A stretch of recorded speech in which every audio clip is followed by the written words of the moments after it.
commencer donc, par la méthode géométrique. Donc, géométriquement, comment on peut déterminer l'équilibre du consommateur? L'intersection entre la courbe et la droite. Pardon? C'est l'intersection entre la courbe d'indifférence et la droite budgétaire. Donc, c'est l'intersection entre, mademoiselle, entre la courbe d'indifférence et la droite budgétaire. Donc, comment on peut calculer ou comment on peut tracer la droite budgétaire? Comment on doit faire pour tracer la droite budgétaire? 2 points. Quels sont les points extrêmes? X max et Y max. Très bien. Quelle est la valeur de X max? R sur P de X. Et Y max? R sur P Y. Très bien. Donc, la méthode géométrique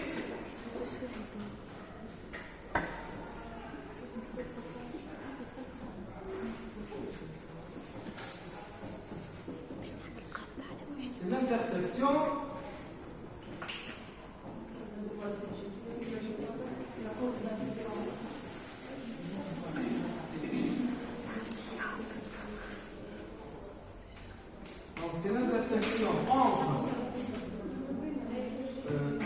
la droite budgétaire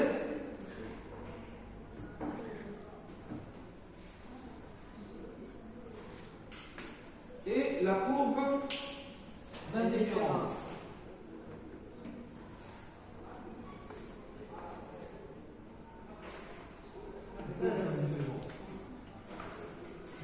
La courbe d'indifférence. En bleu, c'est la droite budgétaire.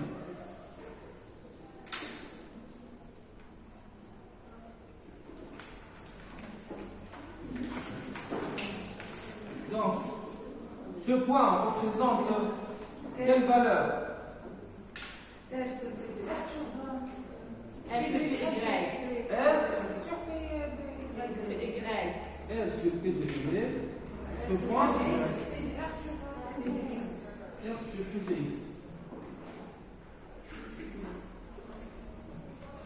Donc, ce point, ça représente Y max, X max.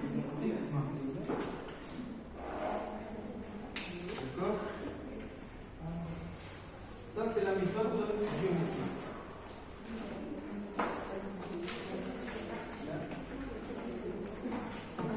Quelles sont les propriétés de la courbe d'indifférence? La monotonité ou la convexité. Elle est monotone Croissance. et elle est convexe. C'est une courbe convexe. D'accord? Et la troisième propriété de la courbe d'indifférence, c'est que plus on s'éloigne vers le haut, La droite, la courbe d'indifférence. plus l'utilité correspondante à la courbe d'indifférence est importante et grande. La quatrième propriété, les courbes d'indifférence ne se coupent jamais ou ne se coupent pas. D'accord? Ensuite, on a la méthode de Lagrange. La méthode de Lagrange. Donc, on a une méthode géométrique et 2 méthodes analytiques. Parce que parfois, il est difficile de trouver l'équilibre à partir du graphique. Pourquoi? Parce que la courbe d'indifférence, on ne peut pas la cerner, on ne peut pas la tracer facilement. C'est pour cela qu'on doit utiliser les méthodes analytiques, à savoir la méthode de Lagrange.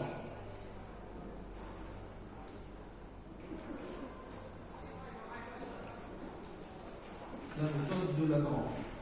Donc, selon Lagrange, on va maximiser l'utilité XY sous contrainte budgétaire RXPX plus YPY. Donc, Lagrange, il définit une fonction qui s'appelle la fonction de Lagrange.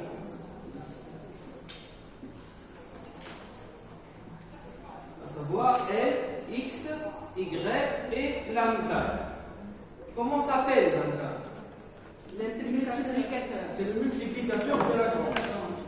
La fonction de Lagrange est égale à quoi? Zéro. Utilité x, y, plus lambda, Facteur de R. x p de x, moins R. D'accord? Selon Lagrange, on a trois conditions de premier ordre. Dérivé de Lagrange. X égale à zéro.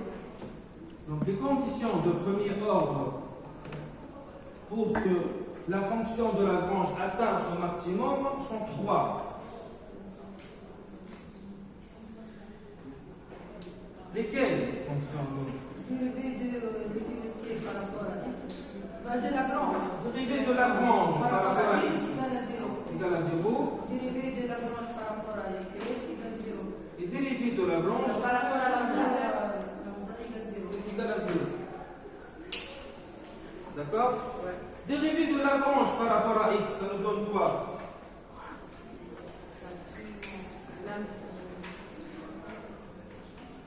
Dérivé de Lagrange par rapport à x. C'est la dérivée de u, utilité par rapport à x, Plus lambda P de X. plus lambda P de X. p de x est égal à 0. Ensuite, Dérivé de par rapport à Y. Plus lambda P de Y. égal à 0. Et R est égal à x px plus y py. D'accord?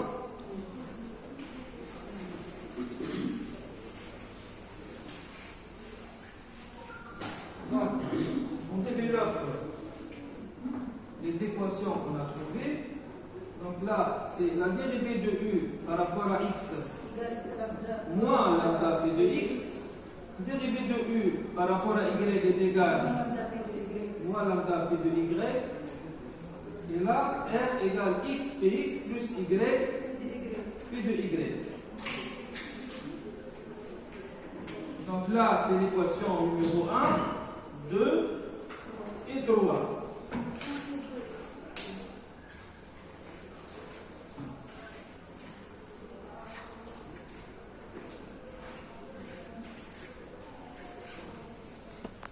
À partir de ces trois équations, qu'est-ce qu'on doit faire maintenant?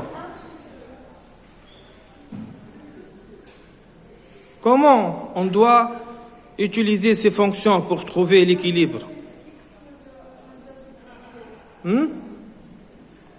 On a trois équations, 1, 2 et 3. Qu'est-ce qu'on doit faire maintenant? On doit, donc on fait 1 sur 2, l'équation 1 sur l'équation 2.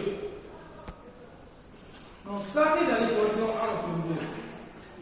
Dérivé de U par rapport à X, c'est dérivé de U par rapport à Y. Donc 1 sur 2.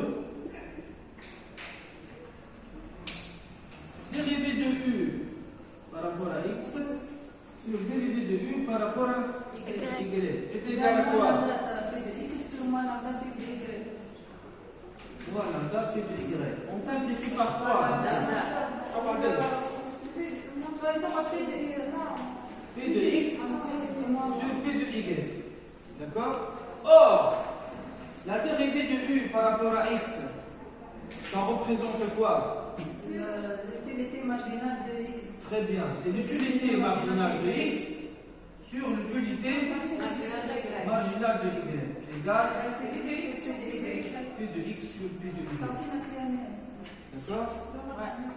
Donc, l'égalité entre le rapport des utilités marginales et le rapport de prix s'appelle le sentier d'expansion. Le sentier d'expansion.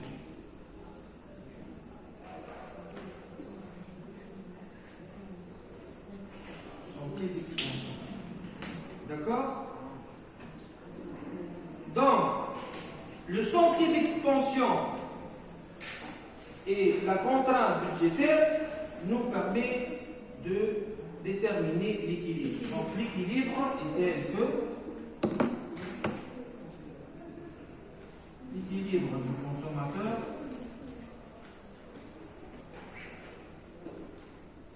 est tel que l'utilité marginale de x sur l'utilité marginale de y égale px sur py et r est égal x px plus y py.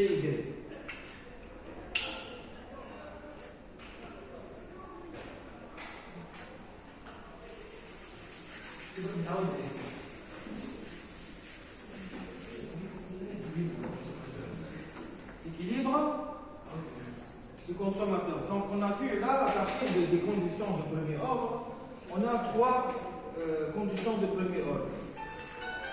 Trois conditions. Le rapport des utilités marginales, ça représente quoi? Le taux marginal de Le taux marginal de substitution. Très bien. Donc ça représente le taux marginal de substitution. Or, le TMS est égal à utilité marginale de x sur utilité marginale de y. D'accord? On a deux méthodes pour calculer le TMS.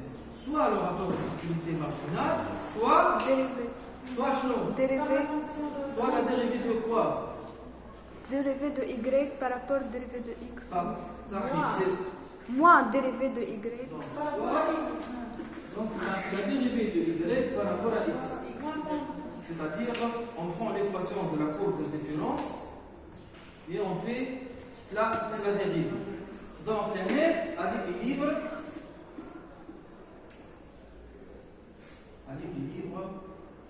on a TMS égale P de x sur PY, où R est égal à x px plus y P de y.